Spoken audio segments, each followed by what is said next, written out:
Hello friends, നമ്മുടെ നാലിലക്കൂട്ടം കൂട്ടായ്മ നടത്തുന്ന ആദ്യത്തെ LSS വിന്നർ കോച്ചിങ് ക്ലാസ്സിൻ്റെ ആദ്യത്തെ ഓൺലൈൻ ക്ലാസ്സിലേക്ക് എല്ലാവർക്കും സ്വാഗതം. നിങ്ങളെല്ലാവരും പഠിക്കാൻ വേണ്ടിയിട്ട് തയ്യാറായിട്ടിരിക്കുകയെന്നറിയാം. നമ്മളെക്കുറിച്ച് പറയുമ്പോൾ നമ്മൾ ഇന്ന് വരെ 50 ഓൺലൈൻ പരീക്ഷകൾ നടത്തി. എത്ര എണ്ണം? 50 എണ്ണം. 50 ഓൺലൈൻ പരീക്ഷകൾ നടത്തി. അതെല്ലാവർക്കും സൗജന്യമായിട്ട് നടത്തി. എല്ലാവരും അത് അറ്റൻഡ് ചെയ്യാറുണ്ട്. അതുപോലെ നമ്മൾ ഒരുപാട് ഓൺലൈൻ ക്ലാസ്സുകൾ നമ്മുടെ ആപ്പിൽ അപ്ലോഡ് ചെയ്തിട്ടുണ്ട്. അതെല്ലാവരും നിങ്ങൾ കേൾക്കാറുണ്ട്, പഠിക്കാറുണ്ട് എന്നെല്ലാം നമുക്കറിയാം. എന്തായാലും ഇനിയും നമ്മളിതുപോലുള്ള പരീക്ഷകളൊക്കെ നടത്തുന്നത് എല്ലാവർക്കും ഉപയോഗപ്പെടണം. എല്ലാവരും ഇത് ഉപയോഗപ്പെടുത്തണം. അത് നിങ്ങളുടെ സുഹൃത്തുക്കൾക്കും നിങ്ങളുടെ ഫ്രണ്ട്സിനും എല്ലാവർക്കും ഷെയർ ചെയ്യണം. ഓക്കെ, നമ്മൾ ഈ നാലിലക്കൂട്ടം കൂട്ടായ്മയെക്കുറിച്ച് പറയുമ്പോണ്ടല്ലോ, വർഷങ്ങളായിട്ട് LSS പരിശീലനത്തിന് LSS കോച്ചിങ്ങിന് നേതൃത്വം നൽകുന്ന നല്ല പ്രഗത്ഭരായിട്ടുള്ള പരിശീലനം ലഭിച്ച പ്രാവീണ്യമുള്ള അധ്യാപകർ കുറച്ച് ആളുകളാണ് ഇതിൻ്റെ പിറകിലുള്ളത്. എന്തായാലും നമ്മളുണ്ടല്ലോ, ഇപ്പോൾ നമ്മൾ ഇന്ന് ഇന്ത്യ എൻ്റെ രാജ്യം എന്ന് പറയുന്ന ഒരു പാഠത്തിന് വേണ്ടിയിട്ടുള്ള EVSലെ 2ാമത്തെ യൂണിറ്റിന് വേണ്ടിയിട്ടുള്ള നോട്ട്സാണ് നമ്മൾ തയ്യാറാക്കിയിട്ടുള്ളത്. ഇന്ന് നമ്മൾ അതിലാണ് ക്ലാസ് എടുക്കാൻ പോകുന്നത്. നിങ്ങൾ ഇതും നോക്കൂ. നിങ്ങൾക്ക് പഠിക്കാൻ പാകത്തിന് ചിത്രങ്ങളും എല്ലാം ചേർത്തുകൊണ്ട് നിങ്ങൾക്ക് എളുപ്പത്തിൽ പഠിക്കാൻ പറ്റുന്ന രീതിയിലുള്ള നോട്ട്സ് നമ്മൾ നല്ല രീതിയിൽ നല്ല കണ്ടൻറ്റൊക്കെ ചേർത്താണ് തയ്യാറാക്കിയിട്ടുള്ളത്. അപ്പോൾ ഇതെല്ലാം നിങ്ങൾക്ക് പരമാവധി ഉപയോഗപ്പെടുത്താൻ പറ്റും. നമ്മുടെ നോട്ട്സിൻ്റെ പ്രത്യേകത എന്താണെന്ന് വെച്ചാൽ, നിങ്ങളിത് ഈ നോട്ട്സ് മാത്രം പഠിച്ചാൽ മതി, നിങ്ങൾക്ക് സുഖമായിട്ട് LSS നേടാൻ പറ്റും. അങ്ങനത്തെ രീതിയിലുള്ള പഠിക്കാൻ തോന്നുന്ന രീതിയിലുള്ള നോട്ട്സാണ് നമ്മൾ തയ്യാറാക്കിയിട്ടുള്ളത്. എന്തായാലും നമ്മൾ ഇനി തുടർന്നും ലൈവായിട്ടും റെക്കോർഡറായിട്ടും നിങ്ങൾക്ക് ക്ലാസ്സുകൾ ഇങ്ങനെ തന്നുകൊണ്ടേയിരിക്കും. നിങ്ങൾക്ക് ചെയ്തു നോക്കാൻ വേണ്ടിയിട്ട് മാച്ച് ദ ഫോളോയിങ്, ക്വിസ് രൂപത്തിലുള്ള ചോദ്യങ്ങൾ, ഇതൊക്കെ നമ്മൾ ക്ലാസ് എടുക്കുന്ന ആപ്പിൽ ലഭ്യമാക്കിയിട്ടുണ്ട്. അതെല്ലാവരും പരമാവധി ഉപയോഗപ്പെടുത്തണം.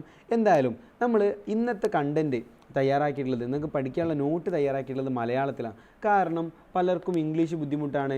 ഇംഗ്ലീഷ് മീഡിയം പഠിക്കുന്ന വിദ്യാർത്ഥികൾ പോലും പലപ്പോഴും തിരഞ്ഞെടുക്കാറുള്ളത് മലയാളമാണ് എക്സാമിന് വേണ്ടിയിട്ട് മീഡിയമായിട്ട്. അപ്പോൾ അതുകൊണ്ട് നമ്മൾ മലയാളത്തിലാണ് നോട്ട്സൊക്കെ തയ്യാറാക്കിയിട്ടുള്ളത്. അപ്പോൾ എന്തായാലും നമുക്ക് നമ്മുടെ ക്ലാസ്സിലേക്ക് പോവാം. ആദ്യമായിട്ട് പറയാനുള്ളത് യൂണിറ്റ് 2 ഇന്ത്യ എൻ്റെ രാജ്യം. ഇതിലാണ് നമുക്കിന്ന് പഠിക്കാനുള്ളത്. ഓക്കെ, അപ്പോൾ നമ്മൾ ഇന്ത്യയെക്കുറിച്ച് പറയുമ്പോൾ എന്നാൽ ഇന്ത്യ ഉണ്ടായതെന്ന് എല്ലാവർക്കും അറിയാം അല്ലേ. ഇന്ത്യ എന്ന് പറയുന്ന രാജ്യം ഉണ്ടാകുന്നത് 1947, 1947. അപ്പോൾ അതിന് മുൻപ് ഇന്ത്യ എന്തായിരുന്നു അതിന് മുൻപ് ഇന്ത്യ? അതെ, ബ്രിട്ടീഷുകാർക്ക് കീഴിലായിരുന്നു. ഇവിടെ ആരോ കമൻറ്റ് ചെയ്ത പോലെ ബ്രിട്ടീഷുകാർക്ക് കീഴിലായിരുന്നു ഇന്ത്യ. പക്ഷേ ചുമ്മാ അങ്ങോട്ട് ബ്രിട്ടീഷുകാർക്ക് കീഴിലായിരുന്നു? അല്ല. പണ്ട് കാലത്ത് നമ്മുടെ ഇന്ത്യ ഒരുപാട് നാട്ടുരാജ്യങ്ങളായിരുന്നു. ഇന്ത്യ എന്ന് പറയുന്ന ഒരൊറ്റ രാജ്യമോ ഇന്ത്യ എന്ന് പറയുന്ന രാജ്യത്ത് ഒറ്റ പ്രധാനമന്ത്രിയോ ഒറ്റ പ്രസിഡൻറ്റോ ഒന്നും ഉണ്ടായിരുന്നില്ല. ഇന്ത്യ എന്ന് പറയുന്ന രാജ്യം ഒരുപാട് നാട്ടുരാജ്യങ്ങളായിരുന്നു. ഇന്ത്യ എന്തായിരുന്നു? ഒരുപാട് നാട്ടുരാജ്യങ്ങളായിരുന്നു. നമ്മുടെ ഇന്ത്യ എന്ന് പറയുന്ന രാജ്യം ഒരുപാട് നാട്ടുരാജ്യങ്ങളായിരുന്നു. അങ്ങനെ നാട്ടുരാജ്യങ്ങൾ ഇപ്പം ഞാൻ കാണിച്ചു തരാം. 1764 ഇന്ത്യയുടെ മാപ്പാണിത്. ഈ മാപ്പിലേക്ക് നോക്കിക്കഴിഞ്ഞാൽ ഇവിടെ ഹൈദരാബാദ് എന്ന് പറയുന്നൊരു നാട്ടുരാജ്യമുണ്ട്. ഇവിടെ മുഗൾസ് എന്ന് പറയുന്നൊരു രാജ്യമുണ്ട്. പിന്നെ അവധ് എന്ന് പറയുന്നൊരു നാട്ടുരാജ്യം വേറെയുണ്ട്. ബംഗാൾസിൻ്റെ നാട്ടുരാജ്യമുണ്ട്. ഇവിടെ ട്രൈബൽസ് എന്നൊക്കെ കാണുന്നു. ഈ ട്രൈബൽസ് എന്ന് പറഞ്ഞാൽ ആദിവാസികളുടെ ഒരു നാട്ടുരാജ്യമുണ്ട്. പിന്നെ സിന്ധിൽ വേറെ നാട്ടുരാജ്യം. അങ്ങനെ ഒരുപാട് നാട്ടുരാജ്യങ്ങൾ ഇന്ത്യയിലുണ്ടായിരുന്നു. അങ്ങനെ ഒരുപാട് നാട്ടുരാജ്യങ്ങൾ ഇന്ത്യയിലുണ്ടായിരിക്കെ നമ്മുടെ ഓരോ നാട്ടുരാജ്യവും നമ്മുടെ ഇന്ത്യയിലെ ഓരോ നാട്ടുരാജ്യവും ഭരിച്ചു കൊണ്ടിരുന്നത് അവിടുത്തെ രാജാവോ നാടുവാഴിയോ ആയിരുന്നു. അവിടെ പ്രത്യേകമായിട്ട് പ്രധാനമന്ത്രിയോ പ്രസിഡൻറ്റോ ഒന്നുമില്ല. പകരം അവിടെ ഭരിച്ചു കൊണ്ടിരുന്നത് അവിടുത്തെ രാജാവോ നാടുവാഴിയോ ആയിരുന്നു. ഒന്നെങ്കിൽ അപ്പോൾ ഈ മുഗൾസിനൊരു രാജാവുണ്ടാവും, നമ്മളീ പറയുന്ന അവധിലൊരു രാജാവുണ്ടാവും, ബംഗാളിലൊരു രാജാവുണ്ടാവും, ട്രൈബൽസിനൊരു രാജാവുണ്ടാവും, ഹൈദരാബാദിലൊരു രാജാവുണ്ടാവും, സിന്ധിലൊരു രാജാവുണ്ടാവും. അങ്ങനെ ഓരോ സ്ഥലത്ത് മൈസൂരിലെ രാജാവിനൊക്കെ നിങ്ങൾ കേട്ടിട്ടില്ലേ? ടിപ്പു സുൽത്താൻ. അവിടെ വേറൊരു രാജാവുണ്ടായിരുന്നു. അങ്ങനെ ഓരോ രാജാക്കന്മാരുണ്ടായിരുന്നു. രാജാവോ നാടുവാഴിയോ. അങ്ങനെ നമ്മുടെ ഈ കൊച്ചു കേരളം ഉണ്ടല്ലോ, ഇവിടെ ഇങ്ങനെ കിടക്കുന്ന നമ്മുടെ ഈ കൊച്ചു കേരളം പോലും അന്ന് ഒരുപാട് നാട്ടുരാജ്യങ്ങളായിരുന്നു. നമ്മുടെ ഈ കൊച്ചു കേരളം പോലും ഒരുപാട് നാട്ടുരാജ്യങ്ങളായിരുന്നു. ആ നാട്ടുരാജ്യങ്ങളുടെ പേരാണ് ഇന്ത്യ സ്വാതന്ത്ര്യം നേടുമ്പോൾ വരെ 1947 വരെ ഈ കേരളത്തിനകത്ത് മാത്രം 3 നാട്ടുരാജ്യങ്ങളുണ്ടായിരുന്നു. അവയുടെ പേരാണ് മലബാർ, കൊച്ചി, തിരുവിതാംകൂർ. ഞാൻ കാണിച്ചു തരാം. ഈ മുകളിൽ കാണുന്ന ഭാഗത്ത് മലബാർ ഉണ്ടായിരുന്നു. പിന്നെ കുറച്ചുകൂടെ താഴെ ആയിട്ടാണ് ഇതാ ഇവിടെ ഇങ്ങനെയായിട്ട് മലബാർ ഉണ്ടായിരുന്നു, ഇവിടെ ഇങ്ങനെയായിട്ട് കൊച്ചി ഉണ്ടായിരുന്നു, ഇവിടെ താഴെയായിട്ട് തിരുവിതാംകൂർ ഉണ്ടായിരുന്നു. തിരുവിതാംകൂർ, കൊച്ചി, മലബാർ, ഇങ്ങനെ 3 നാട്ടുരാജ്യങ്ങളായിരുന്നു. കൊച്ചിയിൽ കൊച്ചി രാജാവ് ഉണ്ടായിരുന്നു. പിന്നെയോ അതുപോലെ നമ്മുടെ തിരുവിതാംകൂറിൽ തിരുവിതാംകൂർ രാജാക്കന്മാരുണ്ടായിരുന്നു. മലബാറിൽ സാമൂതിരി ഉണ്ടായിരുന്നു. അപ്പോൾ അങ്ങനെ നമ്മുടെ കേരളം എന്ന് പറയുന്ന നമ്മുടെ കൊച്ചു സംസ്ഥാനം പോലും മലബാർ, കൊച്ചി, തിരുവിതാംകൂർ ഇങ്ങനെ 3 നാട്ടുരാജ്യങ്ങളായിരുന്നു കേട്ടോ. അപ്പോൾ അതാരും മറന്നു വരുതേ. പണ്ട് കാലത്ത് ഇന്ത്യ ഒരുപാട് നാട്ടുരാജ്യങ്ങളായിരുന്നു. ആ ഓരോ നാട്ടുരാജ്യത്തിലും ഒരുപാട് നാടുവാഴികളോ അല്ലെങ്കിൽ രാജാവോ ഉണ്ടായിരുന്നു. അവരായിരുന്നു ഭരണകാര്യങ്ങളൊക്കെ നിയന്ത്രിച്ചിരുന്നത്. ആ ഇന്ത്യ സ്വാതന്ത്ര്യം നേടുന്ന സമയത്ത് വരെ നമ്മുടെ കേരളത്തിൽ മലബാർ, കൊച്ചി, തിരുവിതാംകൂർ ഇങ്ങനെ 3 നാട്ടുരാജ്യങ്ങളുണ്ടായിരുന്നു. ഇനി നമുക്കിതാ ഇവിടെ ഒരാളങ്ങനെ കാണാൻ പറ്റില്ലേ, കയ്യിലിതാ ഒരു സ്വർണത്തിൻ്റെ എന്തോ പേപ്പറോ വടിയോ എന്തോ പിടിച്ചിട്ട്, ഒരു വാള്, അതുപോലെ ഒരു നീളൻ ബൂട്ട്, പിന്നിലിതാ പടക്കപ്പലുകൾ, അതുപോലെ ഇവിടെ ഒരു പതാകയൊക്കെ കാണുന്നുണ്ട്, തൊപ്പി, നല്ല നീണ്ട താടി. ഇയാളുടെ പേരാണ് വാസ്കോഡഗാമ. നിങ്ങൾ കേട്ടിട്ടില്ലേ വാസ്കോഡഗാമനെ കുറിച്ച്? ഞങ്ങളുടെ നാട്ടിലൊക്കെ വാസ്കോഡഗാമനെ കുറിച്ച് ഒരു പാട്ടൊക്കെ ഉണ്ട്, പക്ഷേ അത് പാടാൻ പറ്റില്ല. എന്തായാലും വാസ്കോഡഗാമ ആണ് ഇയാൾ. ഈ വാസ്കോഡഗാമൻ്റെ പ്രത്യേകതയാണ് നമ്മൾ പഠിക്കാൻ പോകുന്നത്. ഇന്ത്യയിലെത്തിയ ആദ്യത്തെ യൂറോപ്യൻ രാജ്യം പോർച്ചുഗലാണ്. ഇന്ത്യയിലെത്തിയ ആദ്യത്തെ യൂറോപ്യൻ രാജ്യം പോർച്ചുഗലാന്ന് പറഞ്ഞപ്പോൾ തന്നെ ചിലർക്കൊക്കെ CR7 ഓർമ്മ വരുന്നുണ്ടാവും അല്ലേ? ക്രിസ്ത്യാനോ റൊണാൾഡോൻ്റെ ആരോ പൂർവ്വപിതാക്കന്മാരാണ് ആദ്യമായിട്ട് യൂറോപ്പിൽ നിന്ന് ഇന്ത്യയിൽ വരുന്നത്. അപ്പോൾ ഇന്ത്യയിലെത്തിയ ആദ്യത്തെ യൂറോപ്യൻ രാജ്യം പോർച്ചുഗലാണ്. ഇന്ത്യയിലെത്തിയ ആദ്യത്തെ യൂറോപ്യൻ രാജ്യം ഏതാണ്? അതെ, പോർച്ചുഗലാണ്. ഓക്കെ, ഇനി ഇവരെന്തിനാ ഇന്ത്യയിൽ വന്നതെന്ന് ആർക്കെങ്കിലും അറിയോ? ചുമ്മാ കാണാൻ വന്നതാണോ, അതോ നമ്മളെ കൊല്ലാൻ വന്നതാണോ, അതോ നമ്മളെ കീഴടക്കാൻ വന്നതാണോ? അല്ലല്ല, അവർ വന്നത് കച്ചവടത്തിന് വേണ്ടിയിട്ട് ഇന്ത്യയിൽ ആദ്യമെത്തിയ യൂറോപ്യൻ രാജ്യമായ പോർച്ചുഗലിനെ നയിച്ച ആ സംഘത്തിൻ്റെ തലവനാണ് വാസ്കോഡഗാമ. അപ്പോൾ നമ്മുടെ ഇന്ത്യയിൽ ആദ്യമെത്തിയ പോർച്ചുഗലുകാരുടെ ടീമിനെ നയിച്ച ലീഡറിൻ്റെ പേരാണ് വാസ്കോഡഗാമ. അല്ലാതെ വാസ്കോഡഗാമ അവിടുത്തെ രാജാവോ അവിടുത്തെ ഭരണാധികാരിയോ ഒന്നുമല്ല. അയാൾ നല്ലൊരു നാവികനായിരുന്നു, നല്ലൊരു കപ്പലിനെ നയിക്കാൻ പറ്റുന്ന ഒരു സെയിലറായിരുന്നു നമ്മൾ ഈ പറയുന്ന വാസ്കോഡഗാമ. അല്ലാണ്ട് അയാൾ അവിടുത്തെ രാജാവോ മന്ത്രിയൊന്നും ആയിരുന്നില്ല, നല്ലൊരു നാവികനായിരുന്നു. അപ്പോൾ ഇന്ത്യയിലെത്തിയ ആദ്യത്തെ യൂറോപ്യൻ രാജ്യം പോർച്ചുഗലാണ്. അതിനെ നയിച്ച തലവൻ വാസ്കോഡഗാമ. ഇനി ഇയാൾ എവിടെയാണ് വന്നത് ഇന്ത്യയിൽ? ഗുജറാത്തിലാണോ, മഹാരാഷ്ട്രയിലാണോ, കർണാടകയിലാണോ? ഇവിടെ ഒന്നുമല്ല. എനിക്കറിയാം നമ്മുടെ ക്ലാസ് കുറേ കോഴിക്കോടുകാർ കേൾക്കുന്നുണ്ട് എന്നുള്ള കാര്യം. കോഴിക്കോടുകാരെ അഭിമാനിച്ചോളി. കാരണം എന്താണെന്ന് വെച്ചാൽ ഈ നമ്മുടെ വാസ്കോഡഗാമ ആദ്യമായിട്ട് ഇന്ത്യയിൽ വന്നിറങ്ങുന്നത് കോഴിക്കോട് ജില്ലയിലെ കാപ്പാടാണ്. കോഴിക്കോട് പട്ടണത്തിനടുത്തുള്ള കാപ്പാട് എന്ന് പറയുന്ന സ്ഥലത്താണ് നമ്മുടെ വാസ്കോഡഗാമ ആദ്യമായിട്ട് വന്ന് കപ്പലിറങ്ങുന്നത്. അപ്പോൾ ഇവർ കപ്പലിറങ്ങിയത് കോഴിക്കോട് ജില്ലയിലെ കാപ്പാട് ബീച്ചിലാണ്, കാപ്പാട് തുറമുഖത്താണ്.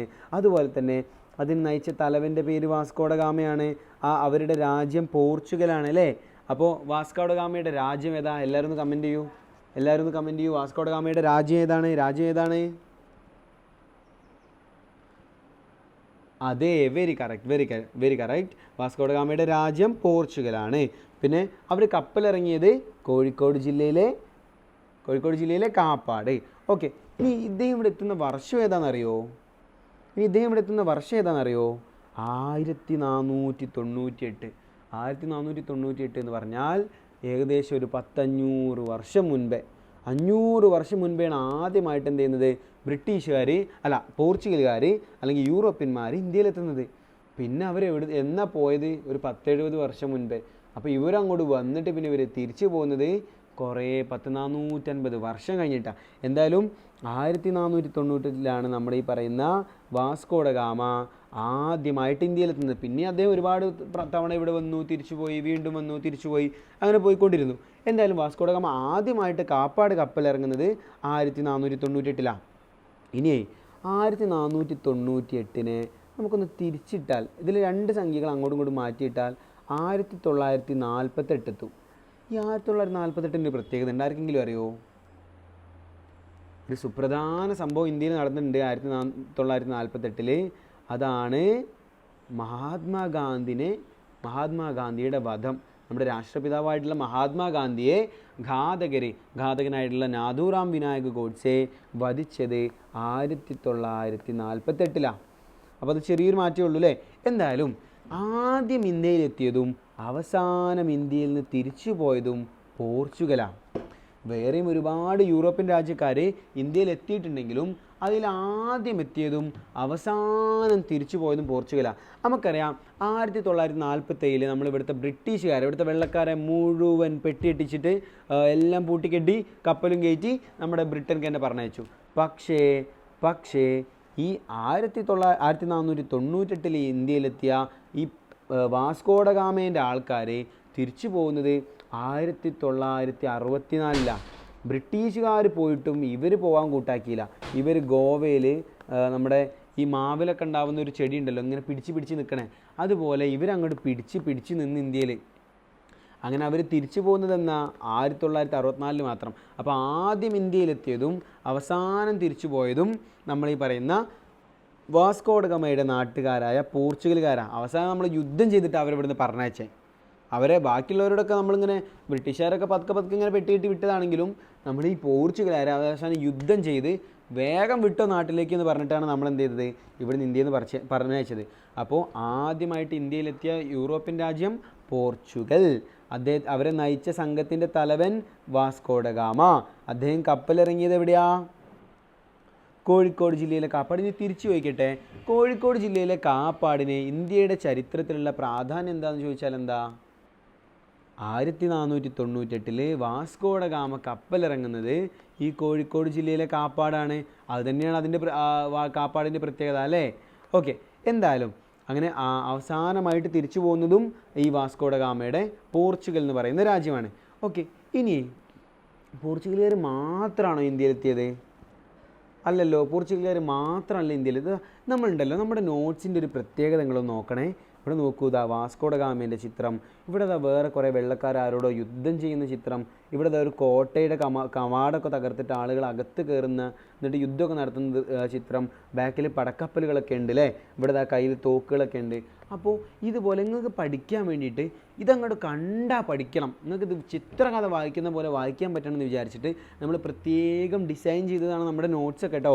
അപ്പോൾ നിങ്ങളെന്ത് ചെയ്യണം, അത് പരമാവധി ഉപയോഗപ്പെടുത്തണം, ഇതെല്ലാവരിലും എത്തിക്കണം. നമ്മുടെ നോട്ട്സൊക്കെ നിങ്ങൾക്ക് വേണ്ടി അപ്ലോഡ് ചെയ്ത് തരും. അപ്പോൾ ഇത് വെച്ച് തന്നെ നിങ്ങൾ പഠിക്കണം കേട്ടോ. എന്തായാലും നമ്മുടെ ഈ പോർച്ചുഗീസുകാർക്ക് പിന്നാലെ ഞാൻ ഇങ്ങനെ കാണിച്ചാൽ ഇവിടെ ഇങ്ങനെ ഒരു ആഫ്രിക്ക പോലെ ആഫ്രിക്ക എന്ന് പറയുന്നൊരു രാജ്യമുണ്ട്, അല്ലെങ്കിൽ ഒരു വൻകരയുണ്ട്. ഈ ആഫ്രിക്കേനെ ചുറ്റി ഇന്ത്യയിലേക്ക് വരികയാണ് നമ്മുടെ വാസ്കോഡഗാമ ചെയ്തത്.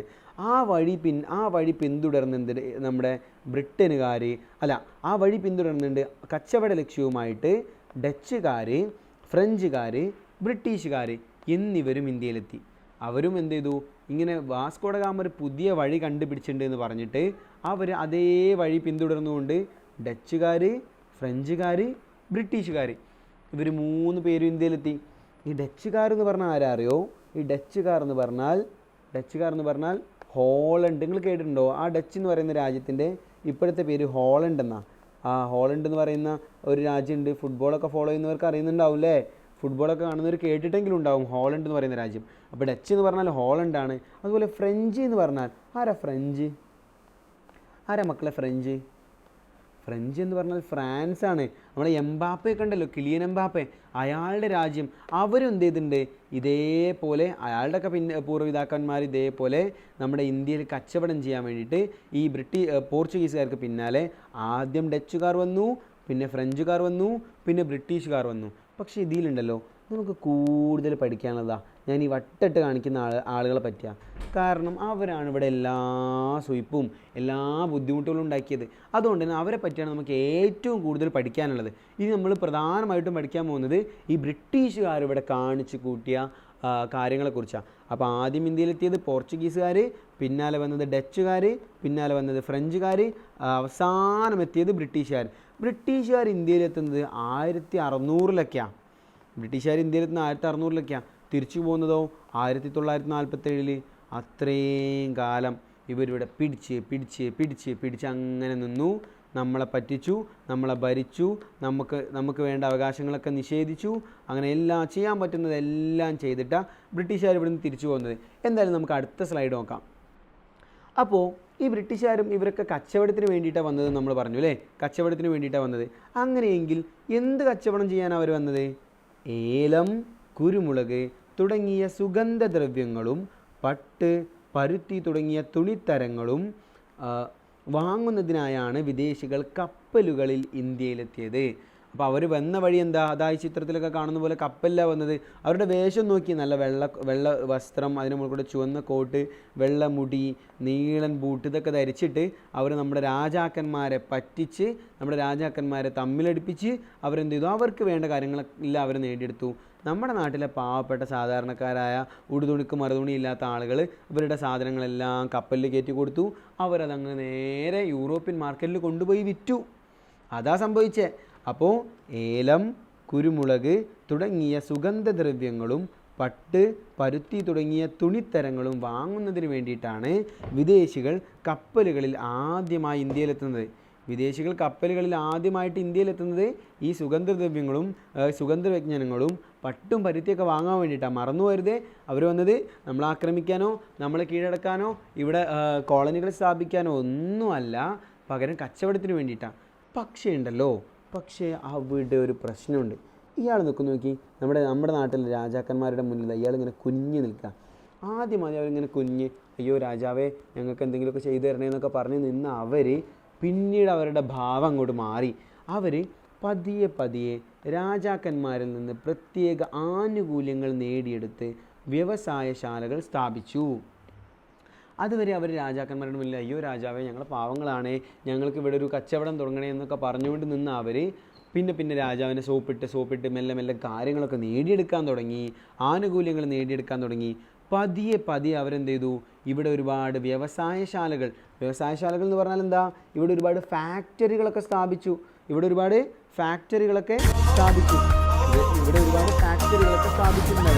ഓക്കെ, അപ്പോൾ ആദ്യം അവർ വന്നത് കച്ചവടത്തിനാണ്, പിന്നെ വ്യവസായശാലകൾ സ്ഥാപിച്ചു. ഓക്കെ, അതാണ് ഇവിടെ സംഭവിച്ചത്. എന്തായാലും അപ്പോൾ ഈ ഒരു ചിത്രങ്ങൾ കണ്ടിട്ടുണ്ടാവില്ലേ, നിങ്ങളെ പാഠഭാഗത്ത് നിന്ന് തന്നെ എടുത്തതാണ്. കാരണം ഇത് നന്നായിട്ട് നിങ്ങൾക്ക് മനസ്സിലാക്കാൻ എളുപ്പമെന്ന് വിചാരിച്ചിട്ടാണ്. അപ്പോൾ ഈ പറഞ്ഞ ബ്രിട്ടീഷുകാർ ഇവിടെ വ്യവസായശാലകളൊക്കെ സ്ഥാപിച്ചു. ഇനി അവർ ചെയ്ത മറ്റൊരു കാര്യം, ഈ ഡച്ചുകാർക്കോ ഫ്രഞ്ചുകാർക്കോ പോർച്ചുഗീസുകാർക്കോ ചെയ്യാൻ കഴിയാതെ പോയ ഒരു കാര്യമായിരുന്നു പരസ്പരം പോരടിച്ചു നിന്ന ഇന്ത്യൻ നാട്ടുരാജ്യങ്ങൾക്കിടയിൽ പെട്ടെന്ന് അധികാരം സ്ഥാപിക്കാൻ ബ്രിട്ടീഷുകാർക്കായി. നമ്മുടെ ക്ലാസ്സിലൊക്കെ ചിലരുണ്ടാവും അല്ലേ, ആരെങ്കിലും തമ്മിൽ പ്രശ്നമുണ്ട് എന്ന് കേട്ടാൽ അവിടെ പോയിട്ടൊന്ന് തീയൊക്കെ കൊടുത്ത് അവരൊന്ന് രണ്ടുപേരെയും അപ്പുറത്ത് പോയിട്ട് പറയും, അവൻ നിന്നെ നല്ല കുറ്റം പറച്ചില്ല. ഇവിടെ മറ്റേ അടുത്ത് വന്നിട്ട് പറയും, അവൻ നിന്നെ തല്ലാൻ നിൽക്കാന്നൊക്കെ പറഞ്ഞിട്ട് ചുമ്മാ പ്രശ്നം ഉണ്ടാക്കുന്ന കുറച്ച് ആളുകളുണ്ടാവും അല്ലേ. അതുപോലെയാണ് ഈ ബൈനോക്കുലറും പിടിച്ച് നിൽക്കുന്ന ബ്രിട്ടീഷുകാർ കാണിച്ചത്. എന്താണെന്ന് വെച്ചാൽ അവരെന്ത് ചെയ്യും? നമ്മുടെ നാട്ടിലെ കൊച്ചി രാജാവിനോട് പോയിട്ട് പറയും, കോഴിക്കോടുള്ള സാമൂതിരി രാജാവ് എന്തൊക്കെയോ ആസൂത്രണം ചെയ്യുന്നുണ്ട്. എന്നിട്ട് സാമൂതിരി രാജാവിൻ്റെ അടുത്ത് വന്നിട്ട് പറയും, കൊച്ചിയിലുള്ള കൊച്ചി രാജാവ് എന്തൊക്കെയോ ആസൂത്രണം ചെയ്യുന്നുണ്ട് നിങ്ങൾക്കെതിരെ. ഇവർ രണ്ടുപേരും യുദ്ധം ചെയ്യും. ചിലപ്പോൾ നമ്മുടെ കോഴിക്കോടുള്ള സാമൂതിരി രാജാവ് കൊച്ചിയിലെ രാജാവിനെ യുദ്ധം ചെയ്യാൻ പോയ സമയത്ത് ഇവർ കോഴിക്കോടുള്ള സാമൂതിരി രാജാവിൻ്റെ സിംഹാസനം അങ്ങോട്ട് പിടിച്ചെടുക്കും, അല്ലെങ്കിൽ കൊട്ടാരം അല്ലെങ്കിൽ കോട്ട അങ്ങോട്ട് പിടിച്ചെടുക്കും. ഇതായിരുന്നു ഇവരുടെ രീതി. ഇവർ രണ്ടുപേരെയും നമ്മുടെ നാട്ടിലെ പാവങ്ങളായ ആയുധങ്ങളൊന്നുമില്ലാത്ത ബുദ്ധിയൊന്നുമില്ലാത്ത വലിയ വിവേകമോ വിദ്യാഭ്യാസമൊന്നും ഇല്ലാത്ത നാട്ടുരാജാക്കന്മാരെ അവർ പരസ്പരം തമ്മിലടിപ്പിക്കും. അതിലൂടെ മെച്ചം കിട്ടുന്നതായിരിക്കാം ഈ പറഞ്ഞ ബ്രിട്ടീഷുകാർക്ക്. അങ്ങനെ അവരെന്ത് ചെയ്തു? അല്ലെങ്കിൽ വിദേശികൾക്കാണ് മെച്ചം കിട്ടുന്നത്. അങ്ങനെ പരസ്പരം തമ്മിലടിപ്പിച്ചുകൊണ്ട് ഇവർ ലാഭം കൊയ്തു അധികാരം സ്ഥാപിച്ചു. ബ്രിട്ടീഷുകാർ അധികാരം സ്ഥാപിച്ചു. ഓക്കെ, അപ്പോൾ പിന്നീട് എന്താ സംഭവിക്കുന്നത് നോക്കാം. പിന്നീടുണ്ടല്ലോ ക്രമേണ കൃഷിയും കച്ചവടവും രാജാക്കന്മാരും അവരുടെ നിയന്ത്രണത്തിലായി. നാട്ടുരാജ്യങ്ങൾ അവർ പിടിച്ചെടുത്തു. ആദ്യം കച്ചവടത്തിന് വേണ്ടി വന്ന ബ്രിട്ടീഷുകാർ അല്ലെങ്കിൽ വിദേശികൾ പിന്നെ നമ്മുടെ സാധാരണക്കാരായ പാവങ്ങളായ നമ്മുടെ നാട്ടിലെ രാജാക്കന്മാരുടെ അടുത്ത് പരിചയം വാളും ഒക്കെ മാത്രമേ ഉണ്ടായിരുന്നുള്ളൂ. പക്ഷേ ഇവരുടെ കയ്യിലോ നല്ല കിടിലൻ തോക്കുകൾ, മുന്നിൽ കുന്തമുന പോലുള്ള കത്തിയൊക്കെ വെച്ച തോക്കുകൾ, ഇനി അഥവാ വെടി അങ്ങോട്ട് കഴിഞ്ഞാൽ കത്തി കൊണ്ട് കുത്താമെന്ന് വിചാരിച്ചിട്ടാണ് ബ്രിട്ടീഷുകാർ വന്നത്. അതുപോലുള്ള തോക്കുകൾ, ബയണറ്റുകളൊക്കെ ആരുടെ കയ്യിലുണ്ടായിരുന്നു? ബ്രിട്ടീഷുകാരുടെ കയ്യിലുണ്ടായിരുന്നു. അപ്പോൾ നമ്മുടെ രാജാക്കന്മാരുടെ കയ്യിലൊന്നുമില്ല. അങ്ങനെ പതിയെ പതിയെ വഞ്ചനയും കളവും ഒക്കെ ഉപയോഗിച്ചിട്ട് അവരെന്ത് ചെയ്തു? കൃഷിയും കച്ചവടവും രാജാക്കന്മാരും അവരുടെ നിയന്ത്രണത്തിലാക്കി. എന്തൊക്കെ നിയന്ത്രണത്തിലാക്കി? കൃഷി, കച്ചവടം, രാജാക്കന്മാർ. നമ്മുടെ നാട്ടിലുള്ള നാട്ടുരാജ്യങ്ങൾ മുഴുവൻ അവർ പിടിച്ചെടുത്തു. നാട്ടുരാജ്യങ്ങൾ മുഴുവൻ അവരുടെ നിയന്ത്രണത്തിലാക്കി.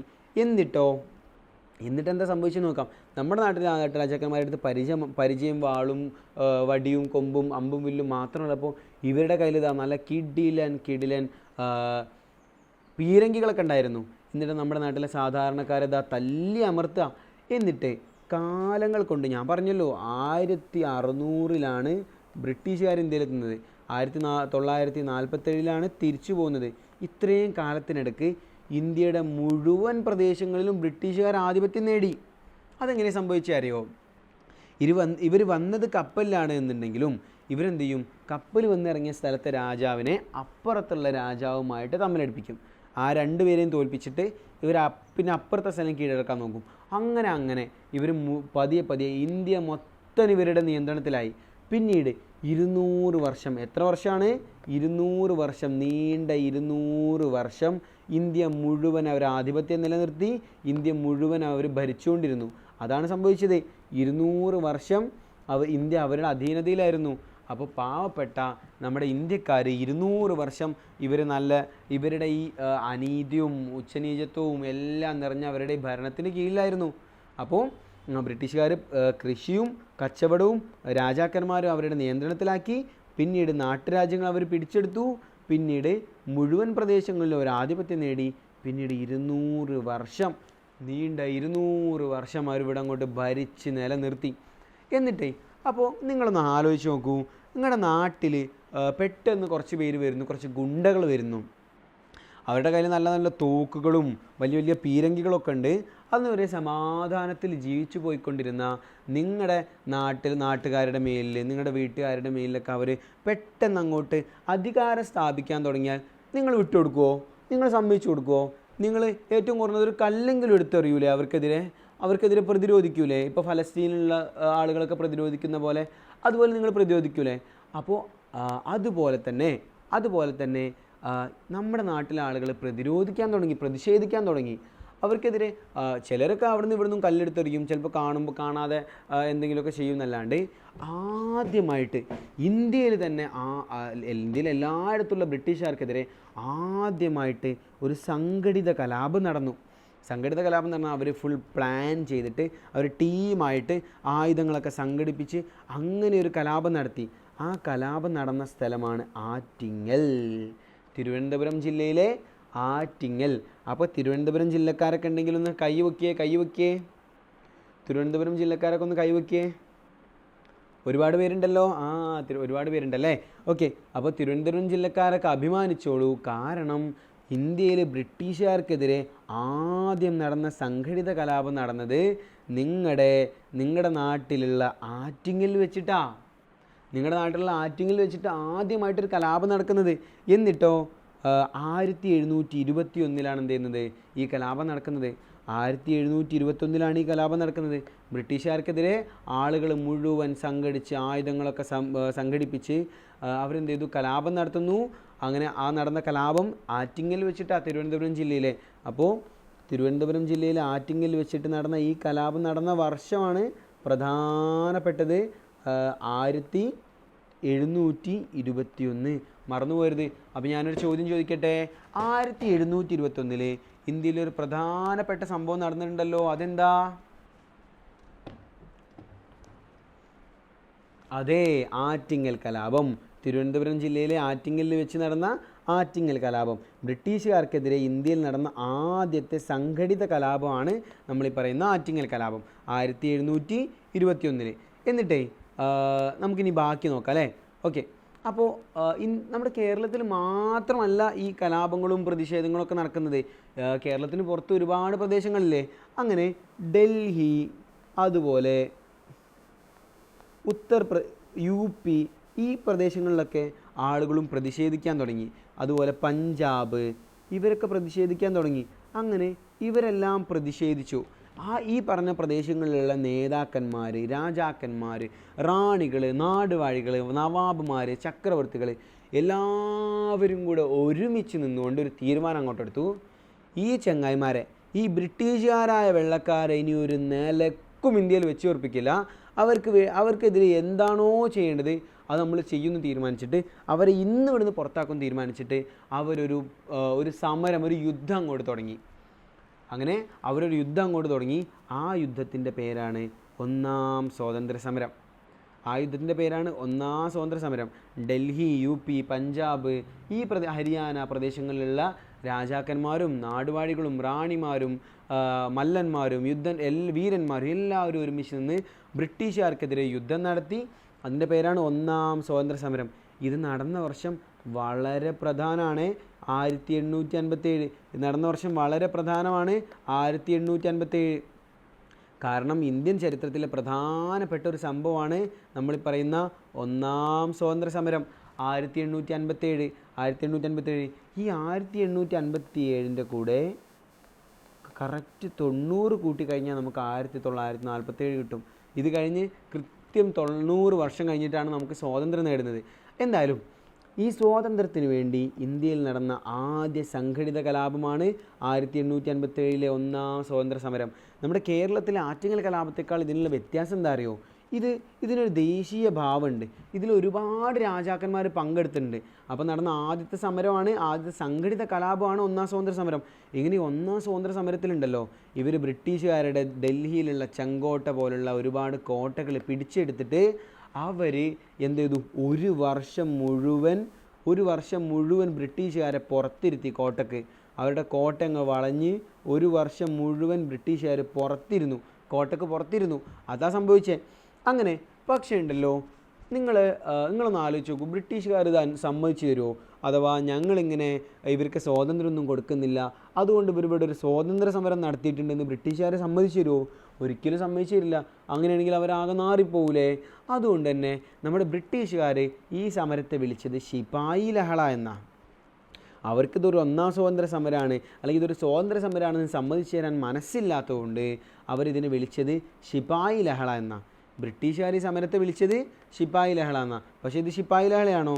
അല്ല, ഇതാണ് ഒന്നാം സ്വാതന്ത്ര്യ സമരം അല്ലേ. ഇത് നമ്മൾ പറയുന്ന പേരാണ് ഒന്നാം സ്വാതന്ത്ര്യ സമരം.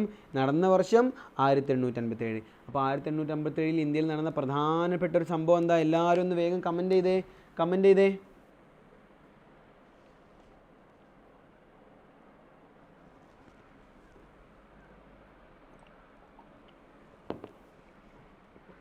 അതെ, ഒന്നാം സ്വാതന്ത്ര്യ സമരം നടക്കുന്നത് 1857.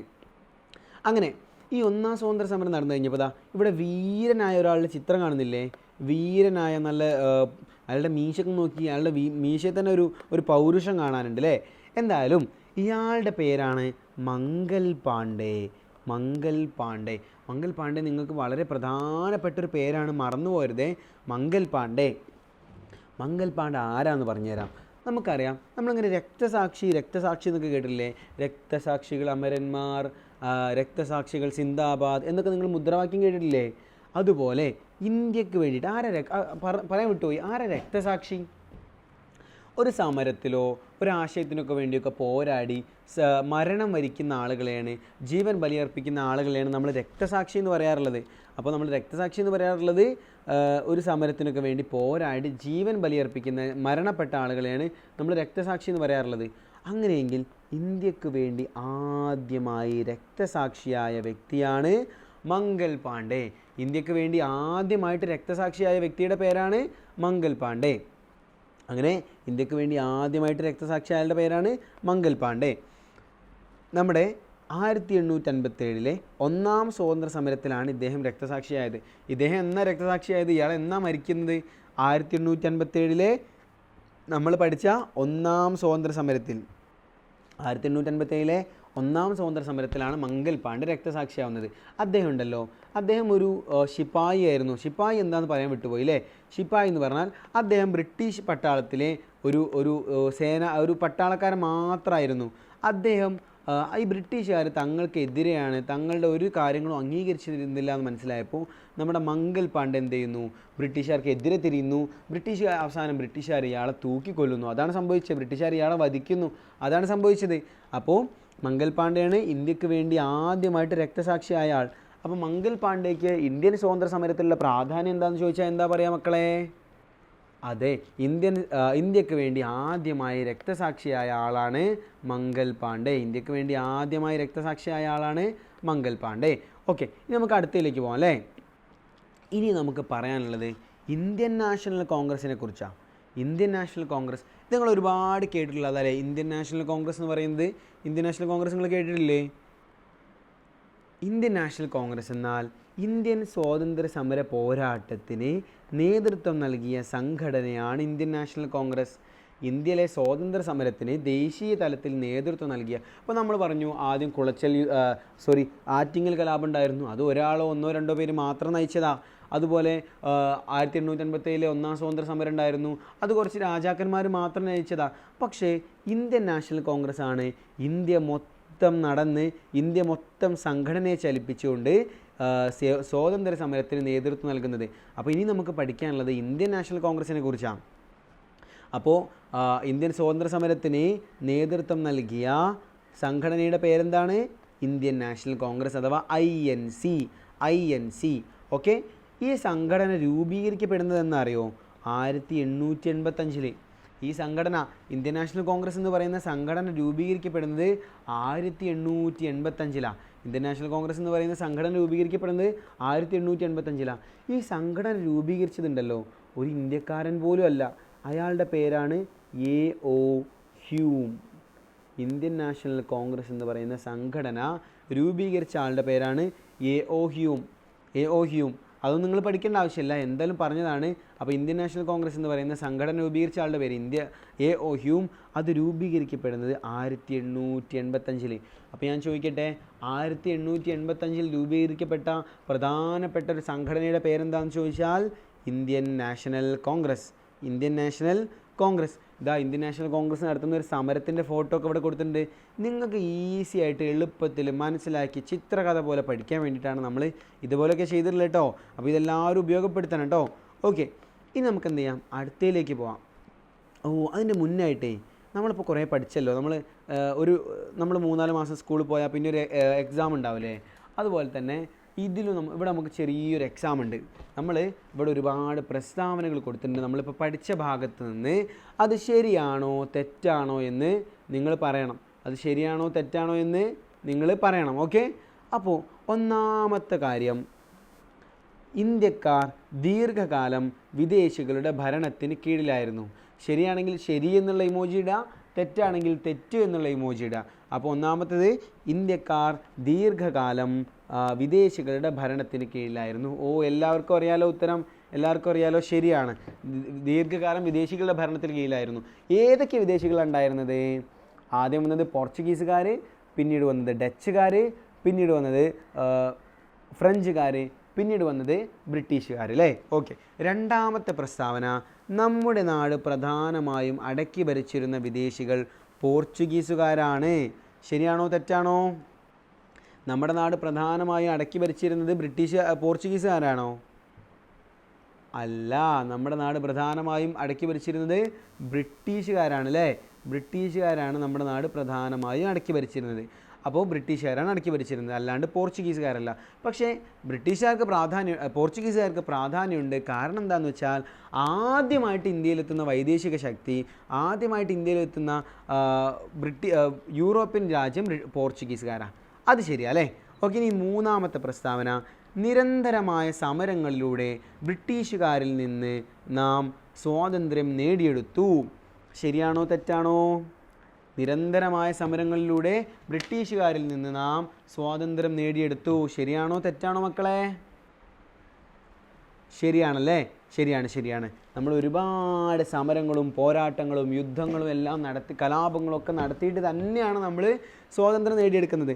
അടുത്ത ചോദ്യം, അടുത്ത പ്രസ്താവന, ബ്രിട്ടീഷുകാരുടെ ഭരണത്തിൽ നമ്മുടെ രാജ്യത്തെ ജനങ്ങൾ സന്തുഷ്ടരായിരുന്നു. നമുക്ക് നമ്മുടെ അച്ചച്ചന്മാരോ ഉപ്പാപ്പന്മാരോ അപ്പന്മാരൊക്കെ ഉണ്ടായിരുന്നെങ്കിൽ അവരോട് ചോദിച്ചു നോക്കാമായിരുന്നു നിങ്ങളൊക്കെ ഹാപ്പി ആയിരുന്നു അന്ന് എന്നുള്ളത് അല്ലേ. വൈബായിരുന്നു. ബ്രിട്ടീഷുകാരൊക്കെ ഉണ്ടാകുമ്പോൾ അങ്ങനെ ബ്രിട്ടീഷുകാർ വരും, കുതിരപ്പുറത്ത് പോകും, നല്ല വെള്ളക്കാർ, അവരൊക്കെ കാണാം, അത് നല്ല വൈബായിരുന്നു എന്നുള്ളത് നമുക്ക് വേണമെങ്കിൽ അവരൊക്കെ ഉണ്ടായിരുന്നെങ്കിൽ ചോദിച്ചു നോക്കാമായിരുന്നു. പക്ഷേ അവരൊക്കെ ഉണ്ടായിരുന്ന കാലത്ത് അവർ പറഞ്ഞത് അവർ സന്തുഷ്ടരല്ലായിരുന്നു അല്ലേ. അവർ സന്തുഷ്ടരല്ലായിരുന്നു. അവർ ബ്രിട്ടീഷുകാർ നമ്മളെ ബുദ്ധിമുട്ടിക്കാൻ പറ്റുന്ന എല്ലാ രീതിയിലും ബുദ്ധിമുട്ടിച്ചിട്ടുണ്ട്. നമ്മളെ ആക്രമിച്ചിട്ട്, നമ്മളെ ആവശ്യമില്ലാണ്ട് അറസ്റ്റ് ചെയ്തിട്ട്, നമ്മുടെ മേൽ അമിത നികുതി ചുമത്തിയിട്ട്, അങ്ങനെ എല്ലാ ബുദ്ധിമുട്ടുകളും അവരെന്ത് ചെയ്തിട്ടുണ്ട്. ഇനി 5ാമത്തെ പ്രസ്താവന, ബ്രിട്ടീഷുകാർക്കെതിരെ നടന്ന സമരങ്ങളിൽ അനേകായിരം ഇന്ത്യക്കാർക്ക് ജീവൻ നഷ്ടമായി. ശരിയാണോ തെറ്റാണോ? ബ്രിട്ടീഷുകാർക്കെതിരെ നടന്ന സമരങ്ങളിൽ അനേകായിരം ഇന്ത്യക്കാർക്ക് ജീവൻ നഷ്ടമായി. ശരിയാണോ തെറ്റാണോ? അതെ, ശരിയാണ്.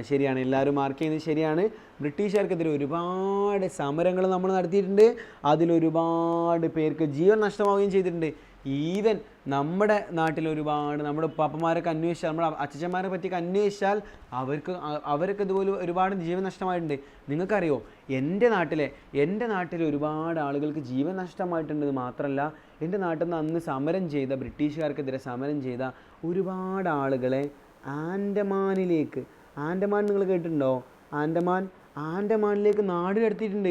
എൻ്റെ വീടിൻ്റെ ഒക്കെ അടുത്തൊക്കെ ഉള്ള ഒരുപാട് ആളുകളെ അന്ന് ആൻഡമാനിലേക്ക് നാട് കടത്തിയിട്ടുണ്ട്. അവരൊക്കെ ഇന്നും അവിടെ ജീവിച്ചുകൊണ്ടിരിക്കുന്നുണ്ട്. അവരൊക്കെ ഇപ്പോഴും അവരുടെ കുടുംബക്കാരായിട്ടൊക്കെ ബന്ധമുണ്ട്, ഫോൺ ചെയ്യാറുണ്ട് എന്നൊക്കെ ഞാൻ കേട്ടിട്ടുണ്ട്. എന്തായാലും ഒരുപാട് പേർക്ക് ജീവൻ നഷ്ടമായിട്ടുണ്ട് അല്ലേ. ഇനി അടുത്ത പ്രസ്താവന, വിദേശികൾ കടന്നു വരുമ്പോൾ ഇന്ത്യ അനേകം നാട്ടുരാജ്യങ്ങളായി ഭിന്നിച്ച് കഴിയുകയായിരുന്നു. വിദേശികൾ കടന്നു വരുമ്പോൾ നമ്മൾ ഒരുപാട് നാട്ടുരാജ്യങ്ങളായിട്ട് ഭിന്നിച്ച് കഴിയുകയായിരുന്നു എന്നാണ് പറയുന്നത്. ശരിയാണോ തെറ്റാണോ? അതെ, നമ്മൾ ഒരുപാട് നാട്ടുരാജ്യങ്ങളായി ഭിന്നിച്ച് കഴിയുകയായിരുന്നു. ഓരോ നാട്ടുരാജ്യത്തിനും ഒരു രാജാവോ രാജ്ഞിയോ റാണിയോ നാടുവാഴിയോ ഒക്കെ ഉണ്ടായിരുന്നു അല്ലേ. ഇനി അടുത്ത പ്രസ്താവന, പണ്ട് കാലത്ത് നമ്മുടെ പ്രദേശം ഭരിച്ചിരുന്നത് നാട്ടുരാജാക്കന്മാരായിരുന്നു. ശരിയാണോ തെറ്റാണോ? അതേ, എല്ലാവരും ശരി ഉത്തരം പറയുന്നുണ്ട്. ശരിയാണ്. നമ്മുടെ നാടുകൾ ഭരിച്ചുകൊണ്ടിരുന്നത് ഒരുപാട് നാട്ടുരാജാക്കന്മാരായിരുന്നു. ഇനി അടുത്തത് അവസാനത്തെ പ്രസ്താവന, ആയുധബലത്തിൽ നാം ബ്രിട്ടീഷുകാരെക്കാൾ മുന്നിലായിരുന്നു. ശരിയാണോ? അല്ല, ബ്രിട്ടീഷുകാരുടെ കയ്യിൽ തോക്കുണ്ട്, പിന്നെയോ പീരങ്കിയുണ്ട്, അതുപോലെയുള്ള ആധുനിക സംവിധാനങ്ങളൊക്കെ ഉണ്ട്. പക്ഷേ ഇന്ത്യക്കാരുടെ കയ്യിലോ വാള്, കത്തി, പിന്നെന്താ കഠാര, അതുപോലെ കുന്തം, ഇതുപോലെയുള്ള സാധനങ്ങൾ മാത്രമേ നമ്മുടെ ഇന്ത്യക്കാരുടെ കയ്യിലുള്ളൂ. കുന്തം എന്നായില്ലേ, കുന്തം. അപ്പോൾ ഇതുപോലെയുള്ള സാധാരണ സാധനങ്ങൾ മാത്രമേ നമ്മുടെ ആളുകളുടെ കയ്യിലുള്ളൂ. പക്ഷേ ബ്രിട്ടീഷുകാരുടെ കയ്യിലോ ആധുനിക രീതിയിലുള്ള ആയുധങ്ങൾ ഉണ്ടായിരുന്നു. ആ തോക്കിൻ്റെ മുന്നിലൊക്കെ നമുക്ക് പിടിച്ചു നിൽക്കാൻ കഴിയുമോ? അങ്ങനെയാണ് നമ്മുടെ രാജാക്കന്മാർ തോറ്റു പോകുന്നത് കേട്ടോ. അപ്പോൾ എന്തായാലും നമ്മൾ ഇതുവരെ പഠിച്ച കാര്യങ്ങളൊക്കെ എന്ത് ചെയ്തു, നമ്മളൊന്ന് റിവൈസ് ചെയ്തു അല്ലേ, നമ്മളൊന്ന് പരിശോധിച്ചു, റിവൈസ് ചെയ്തു. ഇനി നമുക്ക് പറയാനുള്ളത്, ഞാൻ പറഞ്ഞ പോലെ നമ്മുടെ ടീം 4 കൂട്ടുണ്ടല്ലോ, നല്ല പ്രഗത്ഭരായ പ്രാവീണ്യമുള്ള പരിശീലനം ലഭിച്ച അധ്യാപകരാണ് ഈ ടീം 4 കൂട്ടത്തിലുള്ളത്. അവർ നിങ്ങൾക്ക് 2026 നടക്കാൻ പോകുന്ന LSS നിങ്ങൾക്ക് നേടിത്തരണം എന്നുള്ള ഉറച്ച ഉദ്ദേശത്തിലാണ്, ഉറച്ച തീരുമാനത്തിലാണ് ഇതുപോലുള്ള സൗജന്യമായിട്ടുള്ള ക്ലാസ്സുകളൊക്കെ സംഘടിപ്പിക്കുന്നത്. അപ്പോൾ എനിക്കറിയാം നിങ്ങളെല്ലാവരും ഇവിടെ എത്തിയിട്ടുള്ളത്, മക്കളെല്ലാവരും ഇവിടെ എത്തിയിട്ടുള്ളത് LSS നേടണം എന്നുള്ള ഉദ്ദേശത്തിലാണ്. അതുപോലെ നിങ്ങൾക്ക് LSS നേടിത്തരണം എന്ന ഉറച്ച ഉദ്ദേശത്തിലാണ് 2025-26 അധ്യയന വർഷത്തെ LSS നിങ്ങൾക്ക് നേടിത്തരണം എന്നുള്ള ഉറച്ച ഉദ്ദേശത്തിലാണ് നമ്മളും ഇവിടെ എത്തിയിട്ടുള്ളത്. അപ്പോൾ നമുക്ക് നിങ്ങളോട് പറയാനുള്ള കാര്യം, നമ്മൾ ഇനിയും എന്ത് ചെയ്യും, തുടർന്നും ലൈവായിട്ട് നിങ്ങൾക്ക് ക്ലാസ്സുകൾ ഇങ്ങനെ തന്നുകൊണ്ടിരിക്കും. അതുപോലെ നിങ്ങൾക്ക് റെക്കോർഡായിട്ടുള്ള ക്ലാസ്സുകൾ തന്നുകൊണ്ടിരിക്കും. അതുപോലെ നിങ്ങൾക്ക് സ്റ്റഡി നോട്ട്സ്, നമ്മൾ ഈ തയ്യാറാക്കിയ ഒരുപാട് നോട്ട്സ് കണ്ടില്ലേ, ഇതെല്ലാം നിങ്ങൾക്ക് തന്നുകൊണ്ടിരിക്കും. അതുപോലെ മോഡൽ എക്സാംസ് നടത്തിക്കൊണ്ടിരിക്കും. ഇപ്പോഴും നമ്മളത് 50 എണ്ണം പൂർത്തീകരിച്ചിട്ടുണ്ട്. നമ്മൾ എക്സാമിൻ്റെ ഡിസ്കഷൻസ് നടത്തിക്കൊണ്ടിരിക്കും. പഴയ ക്വസ്റ്റ്യൻ പേപ്പറൊക്കെ എടുത്തിട്ട് നമ്മളതിൽ ചർച്ചകൾ നടത്തും, നമ്മളതൊന്ന് വിലയിരുത്തും, ഒന്ന് അനലൈസ് ചെയ്യും. പിന്നെയോ അത് മാത്രമല്ല, നിങ്ങൾക്ക് എളുപ്പത്തിൽ പഠിക്കാൻ വേണ്ടിയിട്ട് ഷോർട്ട് നോട്ടുകളും നമ്മൾ തയ്യാറാക്കി നൽകും. അപ്പോൾ നമ്മളിപ്പോൾ ഇന്ന് നമ്മൾ ഈ ഓൺലൈൻ ക്ലാസ്സിൽ ആദ്യമായിട്ട്, നിങ്ങളാണിത് ആദ്യമായിട്ട് കേൾക്കാൻ പോകുന്ന ആളുകൾ കേട്ടോ, നമ്മൾ ഒരു ബാച്ച് ആരംഭിക്കാൻ പോവാം. നമ്മളൊരു പുതിയ ബാച്ച് ആരംഭിക്കാൻ പോവാം. എന്തിനു വേണ്ടിയിട്ട് അറിയോ? അടുത്ത LSSൽ ഈ ക്ലാസ് അറ്റൻഡ് ചെയ്യുന്ന എല്ലാവരെയും പാസ്സാക്കിയെടുക്കാൻ വേണ്ടിയിട്ട് നമ്മളൊരു പുതിയ ബാച്ച് ആരംഭിക്കാൻ പോവാണ്. ആ ബാച്ചിൽ നമ്മൾ ചാർജ് ചെയ്യുന്ന പൈസ വെറും 1000 രൂപയാണ്. വെറും 1000 രൂപ മാത്രമാണ് നമ്മൾ ഈ ബാച്ചിന് വേണ്ടി ചാർജ് ചെയ്യുന്നത്. വെറും 1000 രൂപ. അപ്പോൾ ഉണ്ടല്ലോ, നിങ്ങൾക്ക് ഈ 1000 രൂപ തന്നാൽ എന്ത് ചെയ്യാം? നമ്മൾ ഈ പറഞ്ഞ ലൈവ് ക്ലാസ്സും റെക്കോർഡ് ക്ലാസ്സും സ്റ്റഡി നോട്ട്സും മോഡൽ എക്സാം പൈസ തരാത്തവർക്കും തുടർന്നും സൗജന്യമായിട്ട് തന്നെ കിട്ടും. എങ്കിലും എക്സാം ഡിസ്കഷന്, ഷോർട്ട് നോട്ട്, ഇതെല്ലാം നിങ്ങൾക്ക് കിട്ടും. അപ്പോൾ നിങ്ങൾക്ക് ഇതിൽ അഡ്മിഷൻ എടുക്കണമെന്നുണ്ടെങ്കിൽ നല്ല സ്റ്റെപ്പ് ബൈ സ്റ്റെപ്പായിട്ട് പഠിച്ച് ഉഷാറായിട്ട് പഠിച്ച് നമ്മുടെ ടീം നാലക്കൂട്ടത്തിൻ്റെ കൂടെ LSS നേടണമെന്ന് ആഗ്രഹം ഉണ്ടെങ്കിൽ ഉണ്ടല്ലോ, നിങ്ങളെല്ലാവരും ചെയ്യേണ്ട കാര്യം എന്താ? ഇവിടെ 2 നമ്പർ തന്നിട്ടുണ്ട്.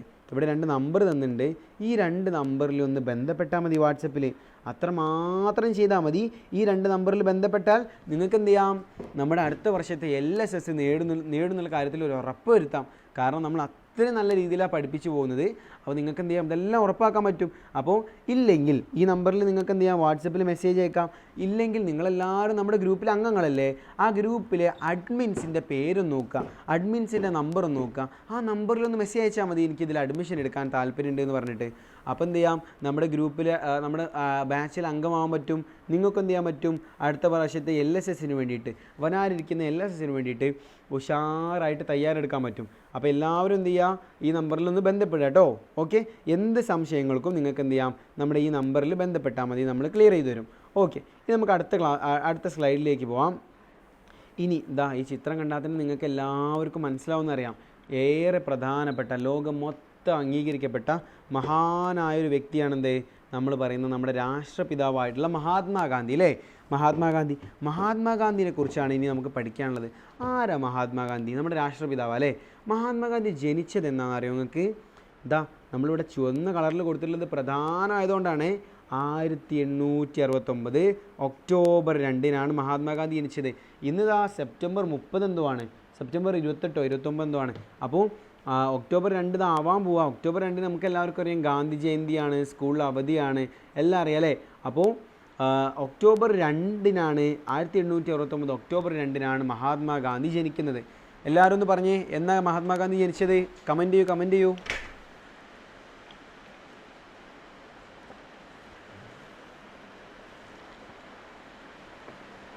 മഹാത്മാഗാന്ധി ജനിക്കുന്നത് എന്നാണ്? 1869 ഒക്ടോബർ 2. Very good. മഹാത്മാഗാന്ധി ജനിക്കുന്നത് 1869 ഒക്ടോബർ 2. അപ്പോൾ ഞാൻ തിരിച്ചു ചോദിക്കട്ടെ, 1869 ജനിച്ച മഹാനായൊരു വ്യക്തിയുടെ പേരെന്താ? അതെ, മഹാത്മാഗാന്ധി. ഇനി മഹാത്മാഗാന്ധി ജനിച്ച സ്ഥലം എവിടെയാണെന്നറിയോ? ഗുജറാത്തിലെ പോർബന്ദർ എന്ന് പറയുന്ന സ്ഥലത്താണ് നമ്മുടെ രാഷ്ട്രപിതാവായിട്ടുള്ള മഹാത്മാഗാന്ധി ജനിച്ചിട്ടുള്ളത്. 1869 ഒക്ടോബർ 2 ഗുജറാത്തിലെ പോർബന്ദർ എന്ന് പറയുന്ന സ്ഥലത്ത്. അങ്ങനെയാണെങ്കിൽ ഗുജറാത്തിലെ പോർബന്ദറിൽ ജനിച്ച ഇന്ത്യയുടെ ചരിത്രത്തിലെ പ്രധാനപ്പെട്ട ഒരു വ്യക്തിയുടെ പേരെന്താണെന്ന് ചോദിച്ചാൽ മഹാത്മാഗാന്ധി ജനിച്ച വർഷം 1869. അദ്ദേഹം ജനിച്ച സ്ഥലം ഗുജറാത്തിലെ പോർബന്ദർ, ജനിച്ച തീയതി ഒക്ടോബർ 2. അങ്ങനെയാണെങ്കിൽ അദ്ദേഹത്തിൻ്റെ ജോലി എന്തായിരുന്നു ആർക്കെങ്കിലും അറിയോ? അദ്ദേഹത്തിൻ്റെ ജോലിയായിരുന്നു വക്കീൽ. അദ്ദേഹത്തിൻ്റെ ജോലി എന്തായിരുന്നു? അദ്ദേഹം വക്കീലായിരുന്നു. അങ്ങനെയാണെങ്കിൽ എന്താ സംഭവിച്ചെന്നറിയോ? നമ്മൾ മഹാത്മാഗാന്ധി ലണ്ടനിൽ പോയിട്ട് ബിരുദമൊക്കെ നേടി. ലണ്ടനിൽ നിന്ന് നിയമത്തിൽ ബിരുദമൊക്കെ നേടി നാട്ടിലിങ്ങനെ വന്ന് വീട്ടിൽ പണിയൊന്നും ഇല്ലാണ്ടിരിക്കുന്ന സമയത്ത് മഹാത്മാഗാന്ധിയുടെ അയൽവാസിയായിട്ടുള്ള ഒരാളുണ്ട്, ഒരു അഹമ്മദാബാദുകാരനായിട്ടുള്ള ഒരാളുണ്ട്, ഒരു വ്യാപാരി. ആ വ്യാപാരി വന്നിട്ട് മഹാത്മാഗാന്ധിനോട് ചോദിച്ചു, അല്ല ഗാന്ധി, നിനക്കിപ്പോൾ പണിയൊന്നുമില്ലേ? നീ നിയമമൊക്കെ പഠിച്ചതല്ലേ, നീ ബിരുദമൊക്കെ നേടിയതല്ലേ, നിനക്കെന്താ ജോലിയൊന്നും ഇല്ലാത്ത? നിനക്ക് ജോലി വേണമെങ്കിൽ എൻ്റെ കൂടെ വാ, നിനക്ക് എൻ്റെ കമ്പനിയിൽ എൻ്റെ ബിസിനസ്സിൻ്റെ കേസുകൾ നോക്കി നടത്തുന്ന ജോലി ഞാൻ എന്ത് ചെയ്യാം, നിന്നെ ഏൽപ്പിക്കാമെന്ന് പറഞ്ഞിട്ട് അദ്ദേഹം മഹാത്മാഗാന്ധിനെ ദക്ഷിണാഫ്രിക്കയിലേക്ക് കൊണ്ടുപോയി. ദക്ഷിണാഫ്രിക്കയിൽ പോയിട്ട് മഹാത്മാഗാന്ധി കേസ് മാത്രമല്ല നടത്തിയത്, മഹാത്മാഗാന്ധി ഒരുപാട് സമരങ്ങളും നടത്തി. ഈ ദക്ഷിണാഫ്രിക്കയിൽ ദക്ഷിണാഫ്രിക്ക എന്ന് പറയുമ്പോൾ ആഫ്രിക്കയുടെ ഏറ്റവും താഴെ ഭാഗത്തുള്ള രാജ്യം, ആഫ്രിക്കയുടെ ഏറ്റവും താഴെ ഭാഗത്തുള്ള രാജ്യം. ഈ ദക്ഷിണാഫ്രിക്കയിൽ പോയപ്പോൾ മഹാത്മാഗാന്ധിക്ക് മനസ്സിലായി അവിടെ ഒരുപാട് കറുത്ത വർഗ്ഗക്കാരുണ്ട്, ആഫ്രിക്കൻ വംശജരായിട്ടുള്ള ആളുകളുണ്ട്, അവിടെ ഒരുപാട് വെളുത്ത വർഗ്ഗക്കാരുണ്ട്, അവിടെ ഒരുപാട് ഇന്ത്യക്കാരുണ്ട്. ഈ വെളുത്ത വർഗ്ഗക്കാർ, ഈ വെള്ളക്കാരായിട്ടുള്ള ആളുകൾ കറുത്ത വർഗ്ഗക്കാരെ ഇന്ത്യക്കാരെയൊക്കെ രണ്ടാംകിട ആൾക്കാരായിട്ടാണ് കണ്ടുകൊണ്ടിരുന്നത്. അവർക്ക് എന്ത് ചെയ്യാൻ പറ്റില്ല, ബസ് കയറാൻ പറ്റില്ല, അവർക്ക് സ്കൂളിൽ പോകാൻ പറ്റില്ല, അങ്ങനെയൊക്കെ ചെയ്തുകൊണ്ടിരുന്നത്. അപ്പോൾ അതിനെതിരെ എല്ലാ സമരങ്ങൾക്ക് നമ്മുടെ മഹാത്മാഗാന്ധി ദക്ഷിണാഫ്രിക്കയിൽ നേതൃത്വം കൊടുത്തു.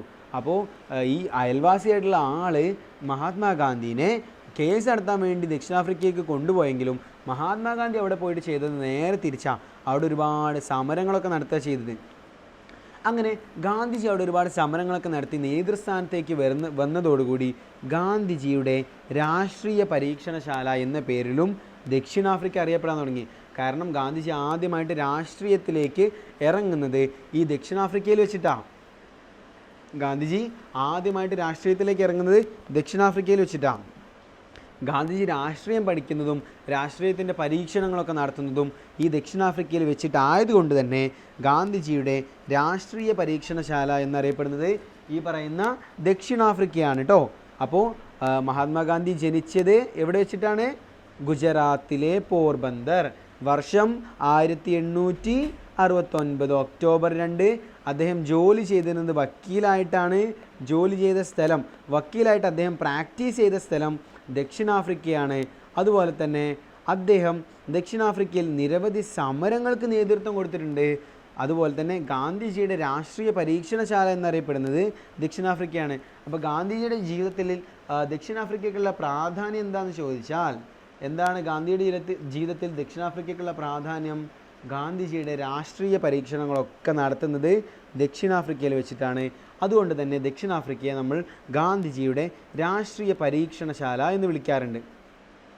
ഇനി 1915 ഗാന്ധിജി ദക്ഷിണാഫ്രിക്കയിൽ പോയി. 1915 ജനുവരി 9. ജനുവരി 9 ഉണ്ടല്ലോ, ബോംബെ കടപ്പുറത്ത് അറിയുന്നത്, ബോംബെയിലുള്ള ഒരു തുറമുഖത്ത് അസാമാന്യമായൊരു ആൾക്കൂട്ടം കാണുകയാണ്. ബോംബെ തുറമുഖത്ത് നോക്കുമ്പോൾ ഒരുപാട് ആളുകൾ ഇങ്ങനെ കൂടിച്ചേർന്ന് നിൽക്കുന്നുണ്ട്. അപ്പോൾ സംഭവം എന്താണെന്ന് അന്വേഷിച്ചപ്പോൾ ദക്ഷിണാഫ്രിക്കയിൽ പോയിട്ട് ജോലി ചെയ്തുകൊണ്ടിരുന്ന് അവിടെ ഒരുപാട് സമരങ്ങളൊക്കെ നടത്തിക്കൊണ്ടിരുന്ന ഗാന്ധി എന്ന പേരുള്ള ഒരാൾ ഇന്ന് ദക്ഷിണാഫ്രിക്കയിൽ നിന്ന് തിരിച്ചു വരുന്നുണ്ട്. ഏതോ ഒരു കപ്പലിൽ തിരിച്ചു വരുന്നുണ്ട്. ആ കപ്പലിന് വേണ്ടി കാത്തിരിക്കുകയാണ് ഈ ആളുകൾ മൊത്തം. അവിടെ പത്രക്കാർ കൂടിയിട്ടുണ്ട്, അദ്ദേഹത്തെ സ്വീകരിക്കാൻ ആളുകൾ കൂടിയിട്ടുണ്ട്. അങ്ങനെ 1915 ജനുവരി 9 മഹാത്മാഗാന്ധി ദക്ഷിണാഫ്രിക്കയിൽ നിന്ന് ഇന്ത്യയിലേക്ക് തിരിച്ചെത്തുകയാണ്. അപ്പോൾ നമുക്കറിയാം, നമ്മുടെ അച്ഛന്മാർ, അമ്മമാർ, ഉപ്പമാർ, ഉമ്മമാർ, അപ്പന്മാരൊക്കെ ഒരുപാട് പേര് അല്ലെങ്കിൽ ഫ്രണ്ട്സ്, നമ്മുടെ ഇക്കാക്കമാർ, നമ്മുടെ ഏട്ടന്മാർ എല്ലാവരും വിദേശത്തൊക്കെ പോകാറുണ്ട് അല്ലേ. അപ്പോൾ അവർ നമ്മളെന്ത് പറയാറുണ്ട്? പ്രവാസി എന്ന് പറയാറില്ലേ? അപ്പോൾ ആരാണ് ഒരു പ്രവാസി? വിദേശത്ത് ജോലി ചെയ്യാൻ വേണ്ടി പോകുന്ന ആളുകളെയാണ് നമ്മൾ പ്രവാസി എന്ന് പറയാറുള്ളത്. അപ്പോൾ നമ്മുടെ ഗാന്ധിജി ഒരു പ്രവാസിയായിരുന്നു. അങ്ങനെ ഗാന്ധിജി പ്രവാസം അവസാനിപ്പിച്ചിട്ട് ഇന്ത്യയിലേക്ക് തിരിച്ചു വരുന്ന ദിവസമാണ് 1915 ജനുവരി 9. അതുകൊണ്ട് തന്നെ നമ്മുടെ ഇന്ത്യയിൽ ജനുവരി 9 ദേശീയ പ്രവാസി ദിനമായി ആചരിക്കുന്നു. അപ്പോൾ ആർക്കെങ്കിലും സങ്കടം ഉണ്ടെന്നുണ്ടെങ്കിൽ, നമ്മുടെ ഉപ്പമാർ, അച്ഛന്മാർ, രക്ഷിതാക്കളൊക്കെ വിദേശത്ത് പോയി ജോലി ചെയ്തിട്ട് അവരെ കാണാൻ പറ്റാത്തതിൻ്റെ സങ്കടം ഉണ്ടെന്നുണ്ടെങ്കിൽ സങ്കടപ്പെടേണ്ട, അഭിമാനിച്ചോളൂ. കാരണം നമ്മുടെ മഹാത്മാഗാന്ധി, നമ്മുടെ രാഷ്ട്രപിതാവായിട്ടുള്ള മഹാത്മാഗാന്ധി ഒരു പ്രവാസിയായിരുന്നു. അദ്ദേഹം പ്രവാസം അവസാനിപ്പിച്ച് ഇന്ത്യയിലേക്ക് തിരിച്ചെത്തിയ ദിവസമാണ് ഇന്ത്യയിൽ ദേശീയ പ്രവാസി ദിനം. അപ്പോൾ മഹാത്മാഗാന്ധി 1915 ജനുവരി 9 ഇന്ത്യയിലേക്ക് തിരിച്ചെത്തുന്നു. ആ ദിവസം എന്ത് ചെയ്യുന്നു? പ്രവാസി ദിനമായിട്ട് നമ്മൾ ആചരിക്കുന്നു. ഓക്കെ, ഗാന്ധിജി ഇന്ത്യയിലേക്ക് തിരിച്ചെത്തുന്നവരെ ഫോട്ടോ ഒക്കെ നമ്മൾ കൊടുത്തിട്ടുണ്ട്.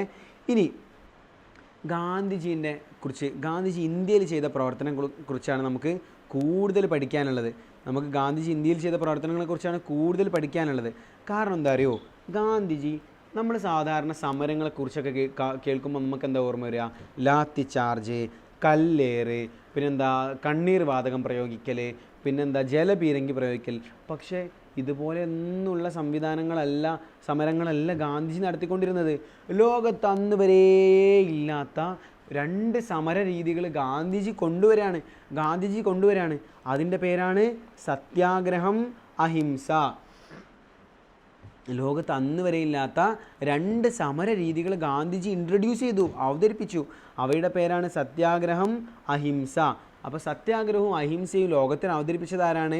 മഹാത്മാഗാന്ധി. ഇത് 2 സമര രീതികളാട്ടോ, സമരമാർഗങ്ങളാട്ടോ. ഈ സത്യാഗ്രഹം എന്ന് പറഞ്ഞാൽ സത്യത്തെ മുറുകെ പിടിക്കുക. സത്യത്തെ മുറുകെ പിടിച്ചുകൊണ്ടുള്ള സമരത്തിനെയാണ് നമ്മൾ സത്യാഗ്രഹം എന്ന് പറയുന്നത്.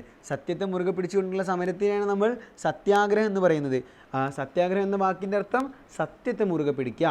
അങ്ങനെ ഗാന്ധിജി ജനിച്ച ഒക്ടോബർ 2 നമ്മൾ എന്ത് ചെയ്യുന്നു? ലോക അഹിംസാ ദിനമായി ആചരിച്ചു വരുന്നു. അപ്പോൾ സത്യാഗ്രഹം എന്താ നിങ്ങൾ പഠിച്ചു അല്ലേ? സത്യത്തെ മുറുകെ പിടിക്കുക. എന്നാൽ ഞാൻ ചോദിക്കട്ടെ, സത്യത്തെ മുറുകെ പിടിക്കുന്ന രീതിയിലുള്ള സമരമാർഗത്തിന് പറയുന്ന പേരെന്താ? എല്ലാവരും കമൻറ്റ് ചെയ്യൂ. സത്യത്തെ മുറുകെ പിടിച്ചുകൊണ്ടുള്ള സമരരീതിക്ക് പറയുന്ന പേരെന്താണ്? മക്കളെ കമൻറ്റ് ചെയ്യൂ. അതെ, സത്യാഗ്രഹം. അങ്ങനെയാണെങ്കിൽ എന്താ അഹിംസ? എന്താണ് മക്കളെ അഹിംസ? ഹിംസ എന്ന് പറഞ്ഞാൽ ഉപദ്രവം, ആക്രമണം, അല്ലെങ്കിൽ ബുദ്ധിമുട്ട്, ശിക്ഷ എന്നൊക്കെ അർത്ഥം. അഹിംസ എന്ന് പറഞ്ഞാലോ? അഹിംസ എന്ന് പറഞ്ഞാൽ ഇതൊന്നും ഇല്ലാത്ത അവസ്ഥ, ഉപദ്രവവും ബുദ്ധിമുട്ടും ആക്രമണങ്ങളും ഒന്നുമില്ലാത്ത സമാധാന മാർഗത്തിലുള്ള സമരത്തെയാണ് നമ്മൾ അഹിംസ എന്ന് പറയുന്നത്.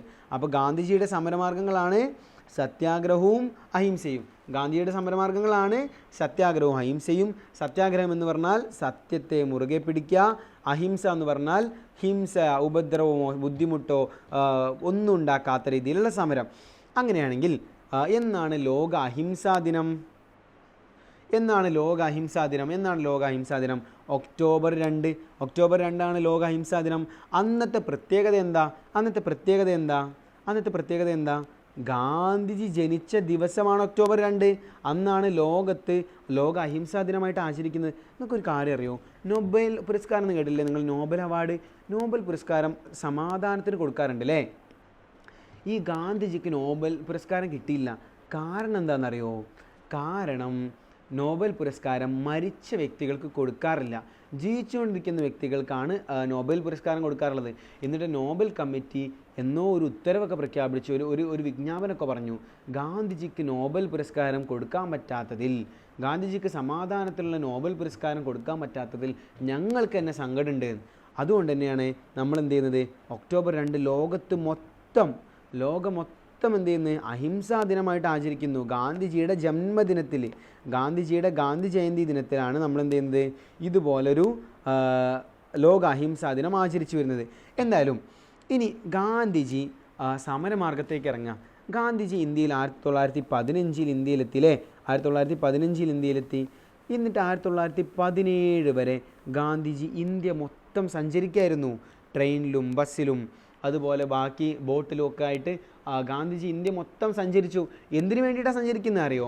ഇന്ത്യയിൽ ബ്രിട്ടീഷുകാർ ചെയ്തു കൂട്ടുന്ന കാര്യങ്ങൾ പഠിക്കണം, ഇന്ത്യയിലെ ജനങ്ങൾ നേരിടുന്ന ബുദ്ധിമുട്ടുകൾ, പ്രശ്നങ്ങൾ പഠിക്കണം, ഇവിടെ ഇന്ത്യയിലെ ജനങ്ങൾ നേരിടുന്ന അനീതികൾ പഠിക്കണം, ഇവിടെ ബുദ്ധിമുട്ടായിട്ടുള്ള നിയമങ്ങൾ എന്തൊക്കെയാണെന്ന് മനസ്സിലാക്കണം എന്ന് വിചാരിച്ചിട്ട് 2 വർഷം ഗാന്ധി ഇന്ത്യ മൊത്തം സഞ്ചരിച്ച് ഇന്ത്യയിലെ പ്രശ്നങ്ങൾ മൊത്തം പഠിച്ചതിന് ശേഷം 1917 ആയപ്പോൾ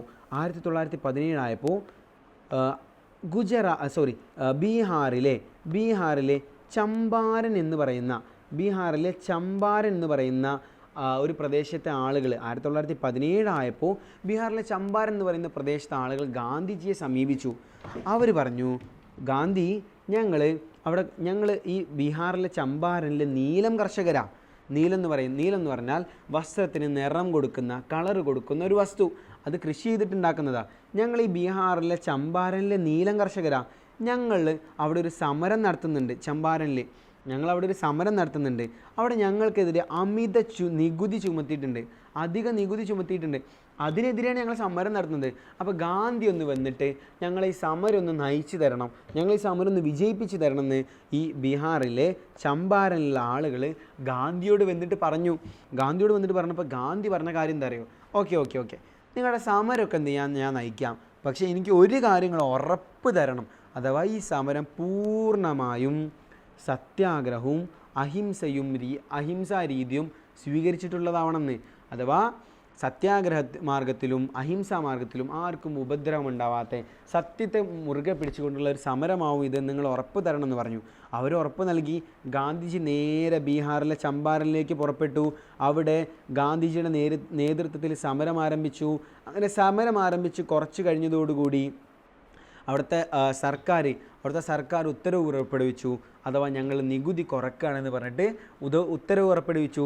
അപ്പോൾ ഗാന്ധിജിയുടെ നേതൃത്വത്തിൽ ഇന്ത്യയിൽ നടന്ന ആദ്യത്തെ സത്യാഗ്രഹം, ആദ്യത്തെ സമരം, ഇതൊരു പ്രാദേശിക സമരമാണ്, ഒരു നാട്ടിൽ മാത്രമേ നടന്നിട്ടുള്ളൂ, ഇന്ത്യ മൊത്തം ഉണ്ടായിരുന്ന സമരമല്ല. എങ്കിൽ കൂടിയും ഗാന്ധിജിയുടെ നേതൃത്വത്തിൽ ഇന്ത്യയിൽ നടന്ന ആദ്യത്തെ സമരമാണ് ചമ്പാരൻ സത്യാഗ്രഹം.